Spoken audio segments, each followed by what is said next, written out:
तो बिल्कुल वैसा ही दिखता है जैसा स्वप्न में देखा था। आपने मेरी मुंह की बात छीन ली। मैं तब से यही सोच रही थी।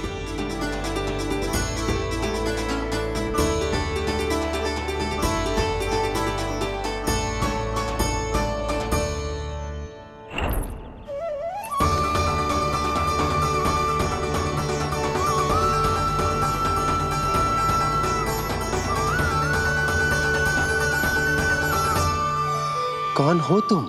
मैं हूं श्री विष्णु का अवतार। तो क्या अब तुम विश्वास करोगे कि हमारा लल्ला ना सच्ची में श्री हरि का अवतार? स्वप्न में तो यही कहा था उस बालक ने।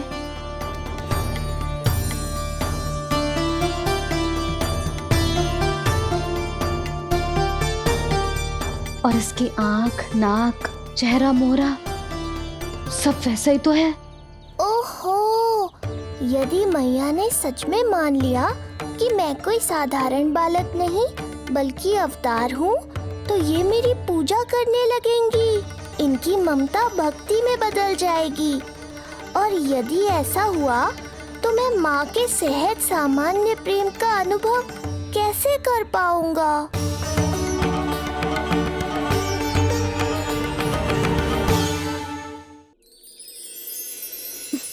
सच्ची में बावली हो गई हूं मैं। जे भगवान का अवतार कैसे हो सकता है? जे तो मेरा भोला भाला सा बालक है। वो स्वप्न था पतिदेव, जे हमारी वास्तविकता है। देखो कितना छोटा सा है ये बालक, कितना कोमल। इसे तो मेरी रक्षा की आवश्यकता है, अपने मैया के प्रेम की आवश्यकता है। बिल्कुल सही कहा मैया, यही चाहिए मुझे। जो समस्त जग का रक्षक है, सृष्टि का नियंता है, उसे रक्षा की आवश्यकता है। सुनो जी, मेरा एक अनुरोध है। जब तक इसका नामकरण ना हो जाता है, हम इसे नीलमणि कहकर पुकारेंगे। नीलमणि नीले रंग वाला, वैसा ही जैसे हमने स्वप्न में देखा था। नहीं?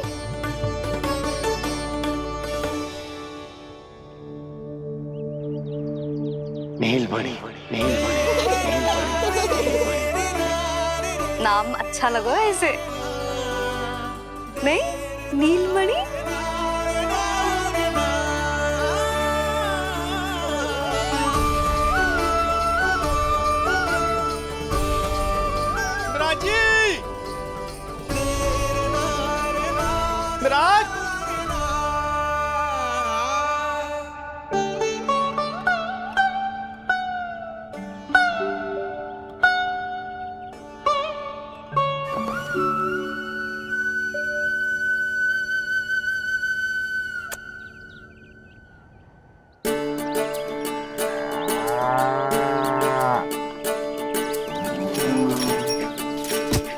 बोला ये सब महाराज आपके पीछे पीछे यहाँ आ गए। अच्छा, तो इसीलिए गौशाला में व्याकुल हुए जा रहे थे ये सब? इनकी भावनाएं उमड़ रही है नंदराज। इन्हें भी नंदलाल को देखना है। हमें भी तो देखना है नंदलाल को। हाँ हाँ, हमें भी देखना है नंदलाल को। नंदलाल,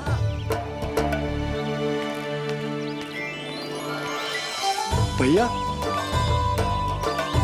अरे ना ना ना ना, तू तो गले लग।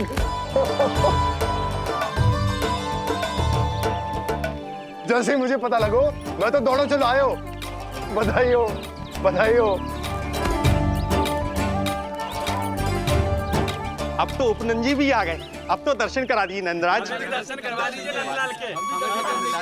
अरे लल्ला के दर्शन होंगे, अवश्य होंगे, सबको होंगे। पर पहले होगा जात कर्म संस्कार। हाँ, उसके बाद लल्ला से मिलने को समय सबको मिलेगा, सबको। षष्ठी का उत्सव मनाया जाएगा। तब तक किसी को भी अपने घर में चूल्हा जलाने की कोई आवश्यकता ना है। मेरा एक करबद्ध निवेदन, मेरा स्नेह आमंत्रण आप सभी स्वीकार करें और षष्ठी तक आप सभी प्रातः और संध्या का भोजन हमारे यहाँ करें। धन्य हो नंदलाल पर नारायण की कृपा बनी रहे। हाँ, आप सबका भी स्वागत है। हमारे लल्ला को असीमित आशीर्वाद देना ना भूलना।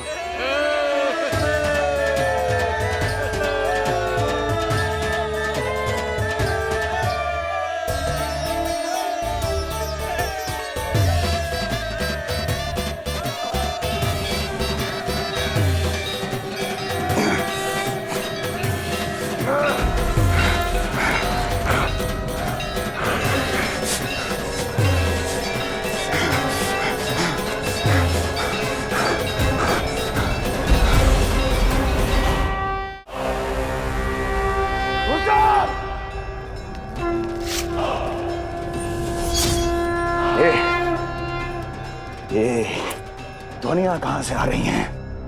ध्वनिया? कैसी ध्वनिया महाराज? मूर्ख, उत्सव की ध्वनियां सुनाई नहीं दे रही क्या?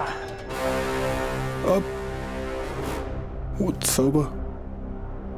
क्षमा चाहता हूं महाराज, किंतु इस समय संपूर्ण मथुरा में किसी प्रकार का कोई उत्सव नहीं मनाया जा रहा है।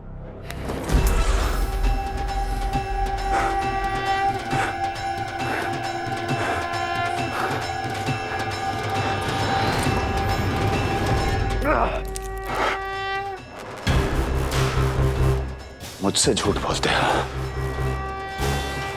जीवित ही अग्नि में जलवा दूंगा, स्मरण रहे। जाओ जाओ अब यहां से, और जाने से पहले सभी खिड़कियां और द्वार बंद कर दो। निकल जाओ। चलो।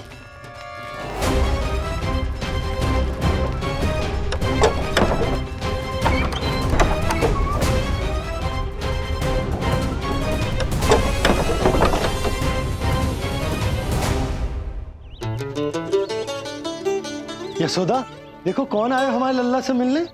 इसके ताऊ जी। मिलिए हमारे बाल गोपाल से।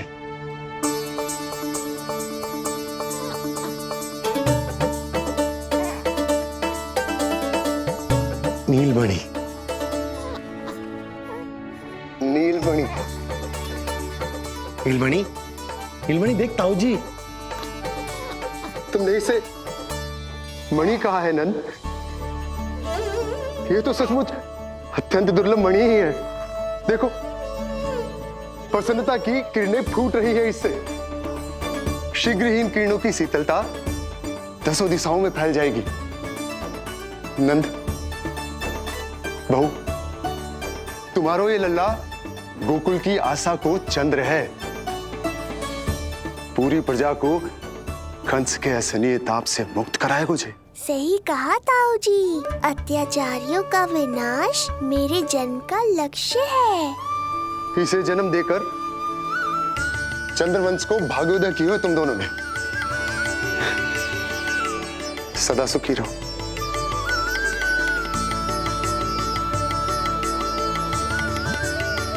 अरे ना, ये तो उत्सव मनाने को समय है। अभी तो संस्कार और कर्मकांड भी करने हैं। सबसे पहले होगा जात कर्म संस्कार। लल्ला, चलता हूँ। मैं भी चलता हूँ। ना ना, तू लल्ला और बहू के साथ रुक, मैं सबको संभाल लूंगा। हाँ, बहुत तैयारी करनी है।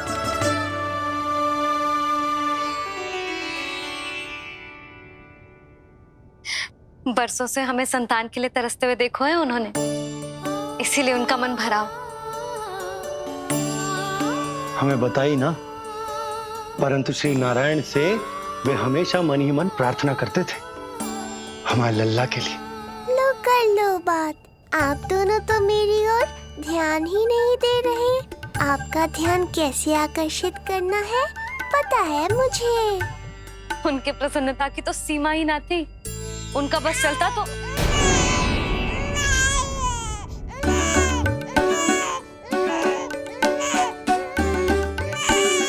क्या हुआ नीलमणि? तू ठीक तो है ना? अब ठीक हुआ मैया, यही तो चाहिए था मुझे। अपने ऊपर आपका ध्यान, आपकी ममता। इसे दूध की आवश्यकता होगी। हाँ, वो भी चाहिए मुझे। तीव्र भूख लगी है। हे नारायण, मेरा लल्ला बहुत भूखा है। अभी तक दूध भी ना पिलाओ मैंने इसे। सबसे पहले होगा जातकर्म संस्कार। यशोदा, जातकर्म संस्कार के बाद ही बालक को पहली बार दूध पिलाया जा सकता। तनिक प्रतीक्षा कर लो, संस्कार हो जाने दो। ना ना, अब अपने लल्ला को और देर भूखा ना रख सकती मैं। और लल्ला ही क्यों, अब मैं स्वयं को भी इसे दूध पिलाने से और ना रोक सकती।